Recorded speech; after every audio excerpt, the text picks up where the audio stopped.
Hello అండి, welcome back to maverick my Varsha channel. ఈరోజు నేను పెసరవకాయ పెట్టబోతున్నానండి. దానికోసం 5 కాయలు, పెద్ద పెద్ద కాయలు కడుక్కొని తుడుచుకొని ఇలా ముక్కలు కట్ చేయించుకున్నాము, పెద్ద పెద్ద ముక్కలుగా. ఈ పెసరపప్పు మామూలు కట్టి పొంగల్ చేసుకుంటాం కదా, ఆ పెసరపప్పు. దీంతో ఎలక్ట్రిక్ కప్పు ఉంటుంది కదా అందరి దగ్గర, గ్లాసు దీన్ని కప్పున్నర తీసుకున్నాను పెసరపప్పు. దీన్ని కొంచెం మాడకుండా వేయించుకోవాలి సన్న మంట మీద.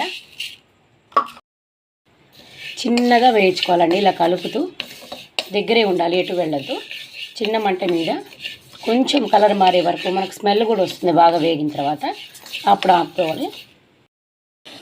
చూసారు కదా, ఇలా కొంచెం లైట్ బ్రౌన్ కలర్లో మారింది, ఆపేసుకున్నాను. ఇవి చల్లారిన తర్వాత మెత్తగా మిక్సీ పట్టేసుకున్నాం. ఇవి చల్లారాయి, మిక్సీ పట్టుకుంటున్నాను. ఎలక్ట్రిక్ కప్తో 1.5 కప్పు పెసరపిండి అయితే రెడీ అయిపోయింది. 1 కప్ ఏమో సాల్ట్ తీసుకున్నాను, మెత్తటి సాల్ట్. కప్పున్నరేమో కారం తీసుకున్నాను. ఇప్పుడు ఇవన్నీ కలిపేద్దాం. ఫస్ట్ సాల్ట్ వేసుకుందాం.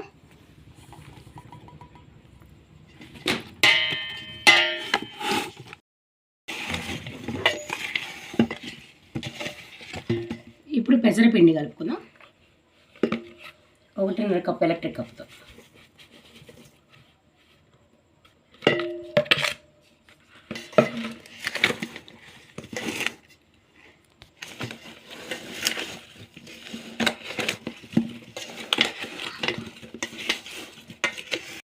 నెక్స్ట్ ఈ కారం వేసుకుందాం, 1.5 కప్పు.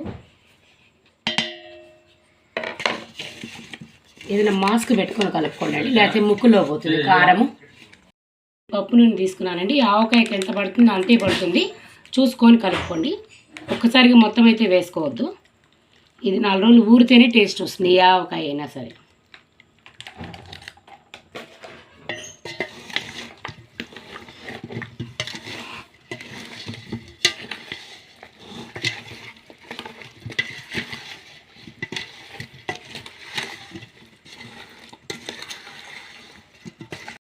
చూసారు కదా, చాలా టేస్టీగా ఉండే పెసరపిండి ఆవకాయ అయితే రెడీ అయిపోయింది.